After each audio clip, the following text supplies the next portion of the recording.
If your mind took instructions from you, would you create anxiety? Just do the simple sadhana, all of you. You can't do any other yoga. This much you can do, isn't it? You will see, half your anxiety will start settling down. Because essentially the conflict is, there are two dimensions within you.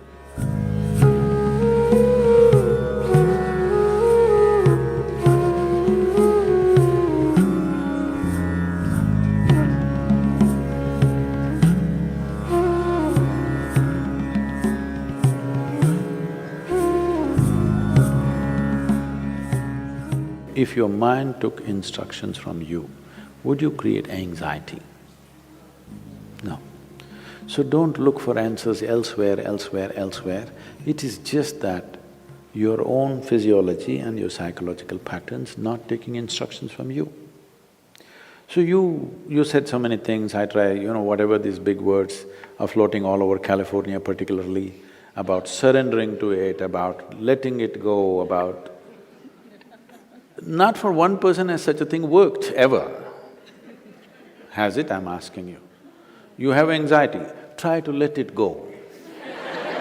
Does it go? Even a damn flu doesn't go. Yes or no?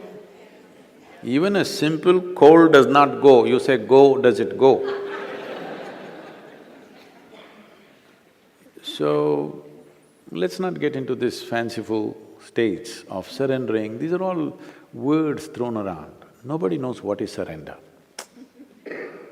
Because when it happens, you will not know it has happened. You can't do it, I surrendered. How's that possible? So, leaving those things, essentially, as I said, you have not read the user's manual of how this works. We need to pay attention to this.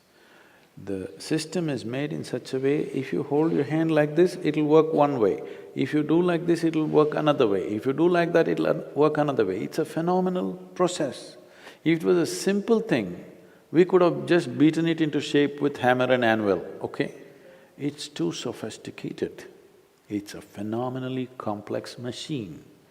One needs to pay a certain level of attention to be able to use it for what it is designed for. Otherwise, it'll get itself messed up. Now, there may be many factors, there may be genetic factors, there may be sociological factors, there may be growing up issues, various things. But do not ascribe your problems to any of those things.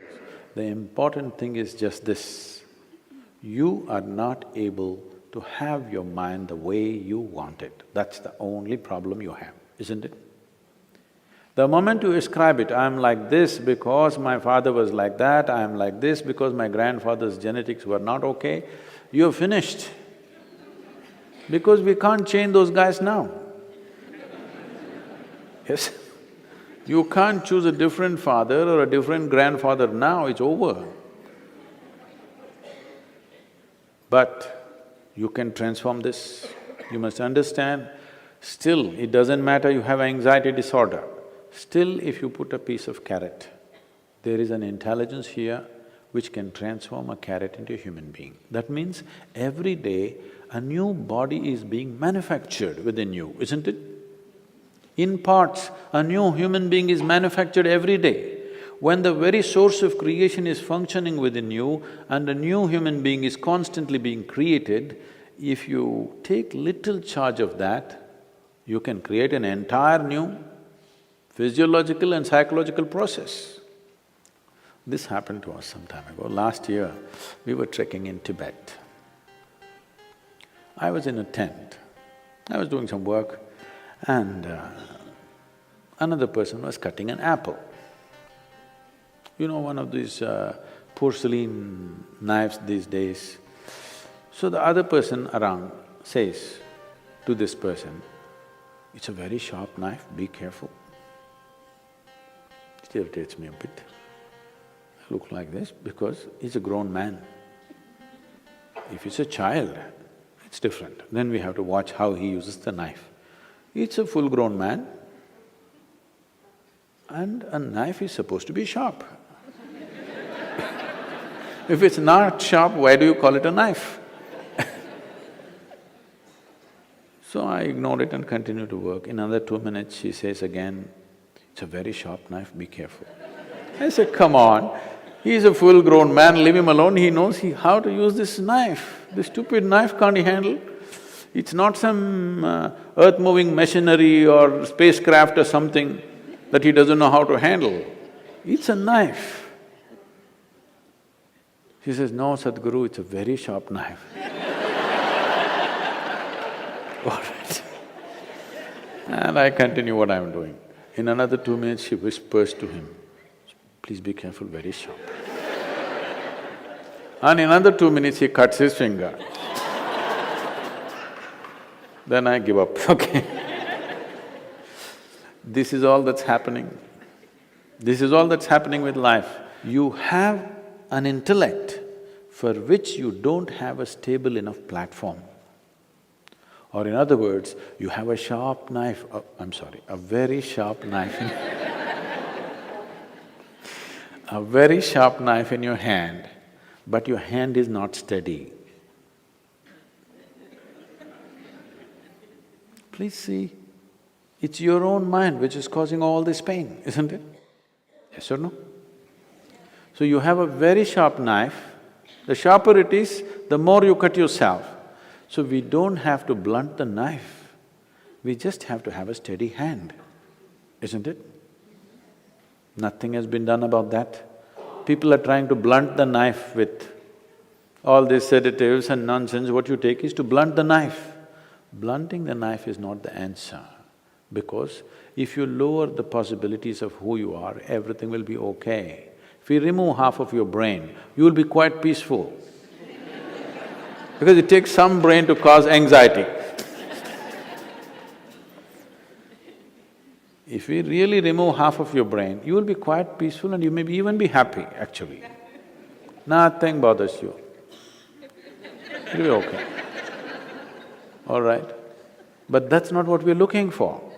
What a human being is looking for is to become limitless in some way. And if this has to happen, you have to create a steady platform. Knife need not be taken away, knife need not be blunted. Only thing is, hand needs to be steadied, isn't it? No process to do that.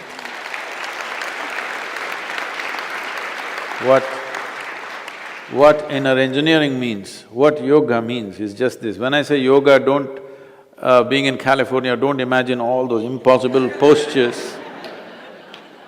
Yoga does not mean postures, yoga means union, okay? The word yoga literally means union. This is the first form of union. Your right and left. This is called as Pingala and Ida in yoga, the masculine and the feminine within you. Just put it together, just do the simple sadhana, all of you. If you can't do any other yoga, this much you can do, isn't it? What you do is something that concerns your life. It could be the sun coming up. Sun is coming up. Without sun coming up, you wouldn't exist on this planet, isn't it? The warmth of life is going on within you only because the sun comes up.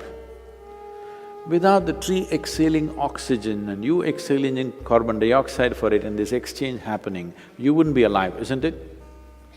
Like this, look at it, the food that you eat, the sun, the earth that you walk upon, air that you breathe, water that you drink, people who live around you, whatever, you choose anyone.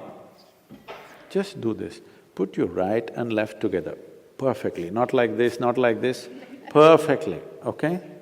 Just look at something that really matters to you. Maybe the sun, maybe the sky, maybe the cloud, maybe a tree, maybe a person, maybe a child, an animal, it doesn't matter what. Just look at it, putting your hands together for 10–12 minutes at a stretch. You will see half your anxiety will start settling down. Because essentially the conflict is, there are two dimensions within you.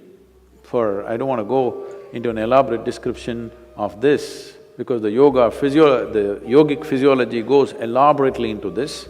But to put it simply, even in modern medical science is telling you there's a right brain and a left brain, all right? Just put these two things together look at with utmost love and appreciation towards something that matters to you. It could be your wife, it could be your husband, it could be your child, a tree, a dog, sky, sun, moon, whatever. Every one of them are vital for your life, isn't it so? Yes? Whatever you can relate to.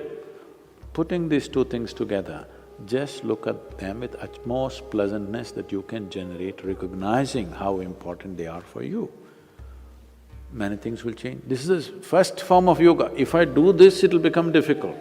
And there are many ways to do namaskar, like this, like that, like that. This is the most simple thing. Start here, okay